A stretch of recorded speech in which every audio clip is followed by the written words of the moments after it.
Mr. M-O-M-E-N-T. She prays she never miss a M-O-M-E-N. So I was kind of shocked that Sony took this long to release the Spider-Man Brand New Day trailer, with the movie's release only 4 months away. But it's here now, I've watched it many times, and I want to talk about it, because I do think this is a really interesting one. I'm torn. Now, I would say I'm largely positive on the trailer. It feels like it's really capitalizing on the end of No Way Home in exactly the way I was hoping it would, but there's a few things in here that give me pause too. Let's go over all of it and what I'd really like to see from this movie.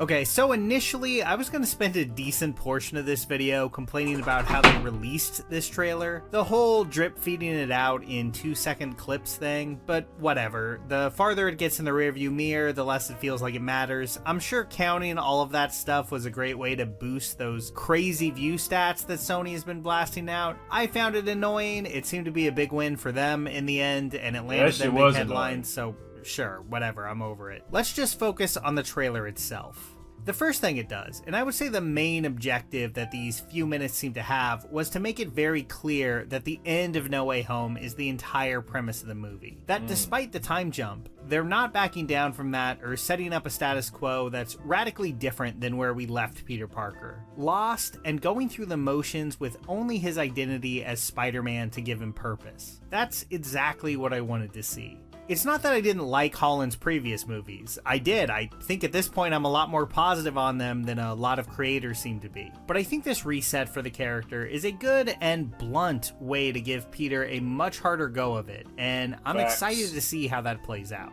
It's apparently been 4 years since the end of No Way Home, and Peter's friends have moved on and seem to be having a good time in college. They're still pals, MJ has a new boyfriend, and obviously Peter is not part of the equation. Add to that the fact that he's still coping with the death of May, and it's clear that the guy has never had things worse. Well, aside from the time he was dead for 5 years. This seems like a good way to put Peter through the ringer and have him in a more lonely place than we've ever seen Holland's version. Now, the magic fantasy angle here does make this less immediately relatable, which is an important aspect to this character. I think comic book and genre storytelling is often at its best when it takes something small and personal, like being adrift and alone in your early 20s, and blows that up to cosmic proportions while holding on to those core feelings. This setup could accomplish that, and I like that they seem to be making it the focal point of the movie. Now, the possible transformation into Man-Spider, or whatever they're doing to get Peter organic webbing, I don't know, man, we'll see. Okay, I'll be honest, as a Spider-Man fan, I will go to my grave defending mechanical web shooters. I get the argument that it makes sense for the Spider to give him that power, like that's fine, and it's not really an issue I have with the Raimi movies, but mechanical web shooters are fun for me for one reason, it's just scarcity. Spidey running out of webs mid-fight was always one of my favorite Spider-Man things. I ain't gonna lie to you, that's valid. That is very valid. I can get behind that. Me personally, I'm on a team of organic webs, bro. I ain't gonna lie to you. The fact that the spider can give you everything else except one of the key things that makes a spider is kind of ass. The fuck do you mean I can do everything else but shoot my own webs? That's ass to me. I think that shit is terrible. Nigga, I can literally do everything else amplified from a fucking spider except shoot webs. That's fucking trash. But I get the fact that not having your web shooters in a time crunch for a nigga that relies on it so much, that's fire, because you got to think on your fucking feet to how to get this shit done. Yeah, Peter having different web choices like electric webs and stuff is cool, but organic is unlimited. So, yeah, exactly. But it's like, I get the fact that you can have different variations of the shit, but at the same time, like, can't you make your own? Isn't there like a concept where you can make your own, like, the webs you can think of and make your own, like, shapes and forms of shit with the webs if they're organic? Or is that not true? I don't know. But I'm just saying, I think organic's cooler, bro. Genuinely. It puts him on his back But I foot, get it. pushes him to the limit, and then, when it's all over, he has to figure out a way to make more of it on a tight budget. Like, it's a great concept, and it makes him feel like a DIY superhero in a way I really love. Now, this is something I could get over if the actual spider transformation thing is well executed. I could end up being very Yeah, like a wrong, web but parachute? I think I Yeah. get what they're going be for fire, here bro. thematically. Peter Parker has made his life small. He's Spider-Man, and as we see from his key to the city ceremony on TV, he's probably been doing a great job at that, but his personal life is basically non-existent. He's ignored the needs of the man for so long that he's literally becoming a spider in some way.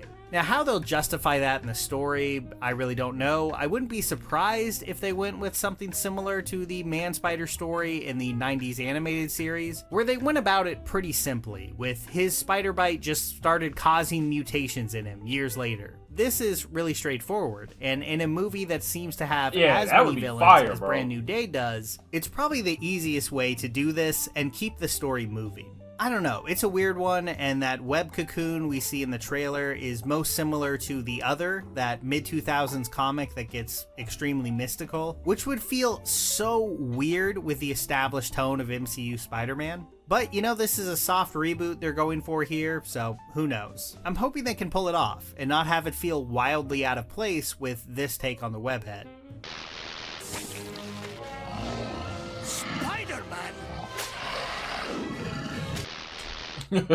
Speaking of villains, though, Michael Mando's Scorpion is back. I had lost all hope. I really had. Homecoming did too. was a million Facts. years ago. I didn't know if Facts. we'd ever get back to this post-credit scene, especially since that scene Hey, deadass, is this the first time Marvel has skipped over a post-credit scene damn near a decade long and actually followed up with it? That is actually insane. I don't think I've ever seen this. There's so many post-credit scenes that they've like left out in the open. Incredible Hulk to Cap 4. Those might be the only two. Oh, well yeah, post-credit scenes. Literally. This shit was damn near a decade long, bro. If I'm not tripping. I never thought this nigga was gonna be in a fucking movie ever again. That shit is insane. They actually followed this shit. specifically, and the Vulture's role in it had kind of gotten tied up in the Morbius movie. Oh, brother. God, Sony, please, man. Just sell the rights over, bro. Except for your animated movies, please. wasn't sure they'd really want to touch that, but no, he's here, and Avengers I like to it. Infinity War? Scorpion's one of the God, Scorpion looks fucking crazy in this panel. Holy shit. What you mean, Avengers to Infinity War? Oh, you talking about like the ending? You talking about like the ending to the first Avengers or what? Wait. What you mean? few big Lee Ditko era villains Oh, for that's really Thanos? gotten his due Oh, on the yeah. big screen. Mando is a Yeah. fantastic Okay. actor, so sign me up. But here's the thing. You can tell me there's a new Spider-Man movie where Peter Parker is dealing with everyone forgetting who he is, fighting the Scorpion, turning into Man-Spider, and putting up with the Punisher. Yeah, And, that is you know, true. I'd be more than happy That's to park true. it right there. That is a ton to deal with already. It's a lot to balance, but, you know, probably manageable. That is not what this movie is. You want Hulk? We got Hulk. You want the Hand from Daredevil? We got him. Physics powers, Sadie Sink, Keith David playing someone in the voiceover? Like, this is a lot, and I'm very worried that Brand New Day could have the exact same issues as Spider-Man 3 and the Yeah, that is a valid worry. Now that you just said that shit, bro, there is a lot of shit that's going to be in this fucking movie, bro. We're gonna have Daredevil in 2 Spider-Man movies in a row, my nigga. You got the Hand, Boomerang, Tarantula, Scorpion,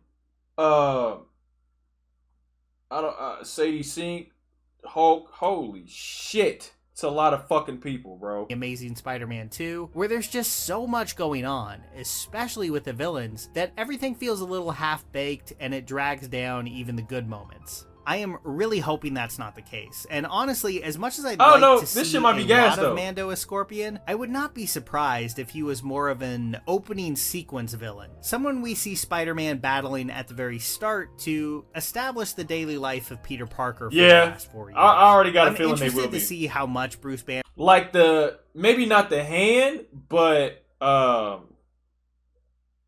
Boomerang, Tarantula, those type of niggas are definitely going to be fucking montage ass fights. 100%. You can tell that from the beginning. Now, the hand and Daredevil, that's going to be regular shit. Big Pun, regular shit. I think Scorpion's going to have a decent amount of screen time, genuinely. Other than that, I don't know. Plays into things and whether the Hulk actually has a huge presence in the movie or not. From everything that's come out so far, it really feels like the Punisher has the bigger role, though that could be just a function of the effects work here clearly being rushed and them not wanting to show off the big green guy yet. Overall, I think the effects being pretty iffy are the biggest knock against the trailer. The concepts of some of these shots are really cool, but they look a little off in execution. Now, I've seen rumors that this was all redone at the last minute because previous versions of the trailer had leaked. I can't seem to confirm that though, so huge grain of salt. Whatever the case, obviously I really hope this stuff looks better by the time of release. You see something like Project Hail Mary that just came out and how excellent the effects work is in that, and I think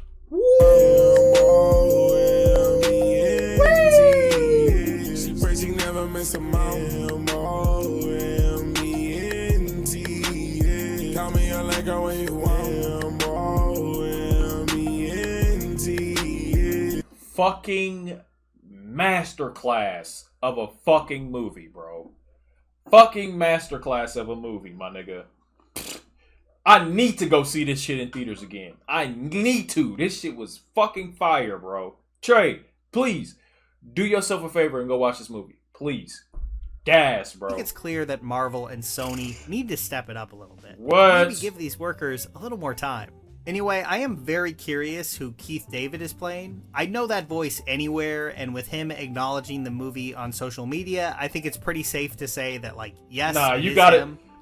Fuck eventually. You need to go see that shit in the theater, my nigga. That experience of that movie in theater, unheard of. That shit is amazing. And I watched that motherfucker on the grand screen, the X joint at B&B Theaters. It's got the wraparound screen. That shit in space was crazy. Yo, that wraparound shit, that shit is crazy, my nigga. If you don't watch it in the wraparound joint, bro, watch that motherfucking IMAX, nigga. That movie is gas, bro. Really hope he's not playing Kirk Connors. I'm very tired of the Lizard generally, and he's never been a huge favorite of mine. I've seen the Jackal rumored. I think that's a more interesting option. Now, I was never huge on him either in the old Amazing Spider-Man comics, but I think Screen it's a X, concept that lends fire. itself well to a new interpretation, and a Keith David take on him would be pretty weird and unexpected. I'd at least be excited to see what that looks like. Of course, as of right now, we don't really know.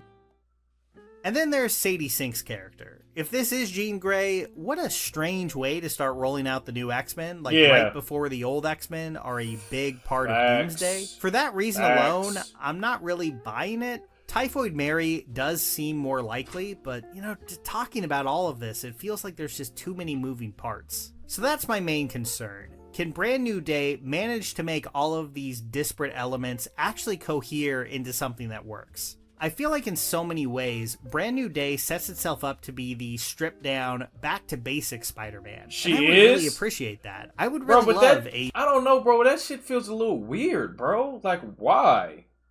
Why? We're not even done with the Fox X-Men, bro. Like, come on, my nigga. Even though they can set this shit up and it can still really be gas, I think this movie's gonna be very well done. I truly do. There's obviously every movie has plot holes, but I don't know, bro. I feel like putting Jean Grey in this movie is a little weird, bro. That's just me. It seems a little random. Street level Spider-Man going up against one single, well fleshed out villain. But that is clearly I not get what that this though, is. but and come I'm on, not bro. saying that has to be a mistake. I like Barenthal's Punisher, even if he's had a lot of uneven material over the years. I like Ruffalo as Bruce, and I am very interested to see more about these villains. But this is a lot of spinning plates to balance, and I feel like we just have to hope that there's a vision behind the movie to actually manage all of it. You know who's a great actor that's never appeared in an MCU project? Steve Buscemi. Which is too bad, because he's easily one of our greatest and most versatile. If you love Buscemi as much as I do, you're definitely going to want to check out Steve Buscemi, from New York firefighter to world-renowned character actor, part of CinemaStick's new series Let's Rewind. This was a great watch and touches on his whole career, from the early stuff to Spy Kids. The fuck is this? The hell does this have to do with Spider-Man? Were ad-free videos and giving something to give it a shot. Right now, you can go by going 40 Flight Patrol. Hey, W video, bro, but I didn't care about that last part. W vid. I wish they made him like 27 or 32. I mean, bro, I don't know. I just feel like Jean Grey in this movie might be too much. I don't know. I feel like the movie's already gonna be jam-packed with shit, but I feel like that just doesn't. We don't need Jean Grey yet. Wait till the Doomsday shit's done and just move forward. It's all Doomsday coming out this year anyway. So once them Fox niggas is done, and then isn't Secret Wars coming out the next year anyways? Because they're following up with back-to-back Avengers movies. So, I mean, come on now, just do the shit after or during Secret Wars. Mr. M-O-M-E-N-T. She prays she never miss a moment.